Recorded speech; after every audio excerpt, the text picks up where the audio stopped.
लाहौर से इलेक्शन लड़ने का फैसला। हमजा शहबाज वतन वापस पहुंच गए। मरियम नवाज के साथ भरपूर इंतखाबी मुहिम चलाएंगे। मरियम हल्का PP 173, हमजा PP 146 और 147 से मैदान में उतरेंगे। पाकिस्तान मुस्लिम लीग नून की सीनियर नायब सदर और चीफ ऑर्गेनाइजर मरियम नवाज और साबिक वज़ीर आला पंजाब हमजा शहबाज ने लाहौर से इलेक्शन लड़ने का फैसला कर लिया। पार्टी ज़राए के मुताबिक मरियम नवाज पंजाब असम्बली के हल्का PP 173 से कागजात नामजदगी जमा कराएंगे। इनके कागजात नामजदगी इनके वकला जमा कराएंगे, जबकि हमजा शहबाज ने 2 हल्कों से इलेक्शन लड़ने का फैसला किया है। हमजा शहबाज PP 146 और PP 147 से कागजात नामजदगी जमा करवाएंगे। हमजा शहबाज के वकला ने उनके कागजात नामजदगी तैयार कर लिए हैं। वाज़ेह रहे कि साबिक वज़ीर आला पंजाब हमजा शहबाज गुज़िश्ता रोज ही 4 माह के अरसे के बाद वतन वापस पहुंचे हैं। हमजा शहबाज इंतखाबी सरगर्मियों में हिस्सा लेंगे, जबकि मरियम नवाज पहले से मुख्तलिफ शहरों में जाकर वर्कर्स कन्वेंशंस में कारकुनान को मोबिलाइज कर रही हैं। शहबाज रात गए गैर मुल्की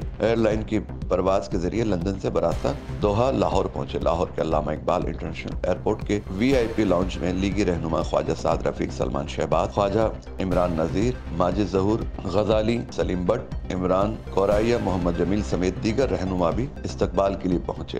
इस मौके पर ख्वाजा साद रफीक ने हमजा शहबाज की बहुत कमी महसूस की। मज़ीद वीडियोस देखने के लिए हमारी वीडियो को लाइक करें, सब्सक्राइब करें और बेल आइकन को जरूर क्लिक करें ताकि आने वाली वीडियो आप तक बआसानी पहुंच सके।